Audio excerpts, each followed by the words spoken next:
Welcome back to the Conquering Candida series. Today I'm going to be talking about Chapter 9, Candida Imitators.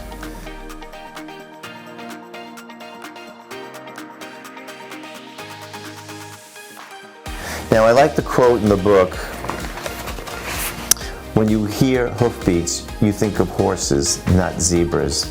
Now I teach this to the medical students all the time. And essentially what you can do is close your eyes, imagine that you're hearing hoofbeats, and what do you see? Most people would picture horses. If you're a medical student, you might picture a zebra. But in reality, you want to go with what's the most logical animal. And I'm making a point about this because in making a medical diagnosis, which is the most important job a doctor can do, you want to both be logical and you want to keep an open mind. In this chapter, I discuss the other common medical diagnoses that should be considered and sometimes need to be ruled out before you assume it's Candida. So for example, with gastrointestinal symptoms, when I have a patient that comes to me that's been complaining of bloating, stomach pain, constipation, or diarrhea, I also need to think of other diagnoses. As I mentioned before, some of these patients might have SIBO, small intestinal bacterial overgrowth, and that's treated with antibiotics. Some of these patients could have even a more serious condition like inflammatory bowel disease, such as Crohn's disease or ulcerative colitis. And for that, I'll do stool testing or I'll look at their blood tests. Some patients could have celiac disease or gluten intolerance. And some patients can even have a cancer. So that's important what a doctor needs to do, and you can't really rely on some holistic practitioner that doesn't have a medical license.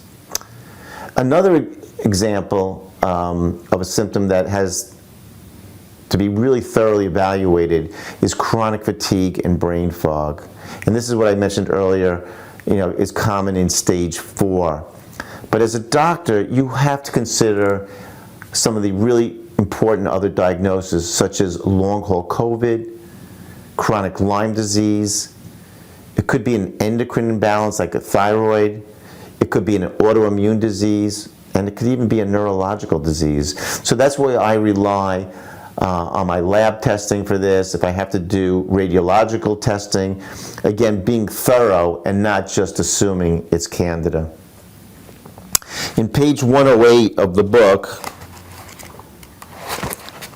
I actually provide for my patients, and even for doctors, a very comprehensive list of the diagnostic testing that I like to do myself or hopefully have got from other doctors before I proceed in treating a patient with Candida. The importance of this chapter, and I have a couple of interesting cases in here. One interesting case, I don't want to give away all the details, was early in my career, I had a young woman who presented to me with asthma, but also had anemia, and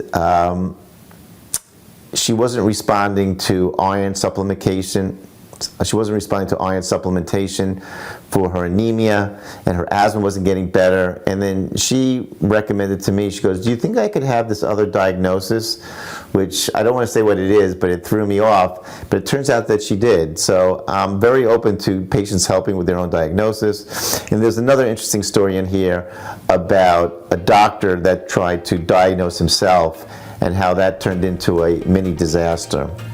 So I think you'll really find this interesting. I hope if you've enjoyed the videos that you will purchase the book, Conquering Candida, and also go to my YouTube channel, The Smartest Doctor in the Room, hit the like button and subscribe.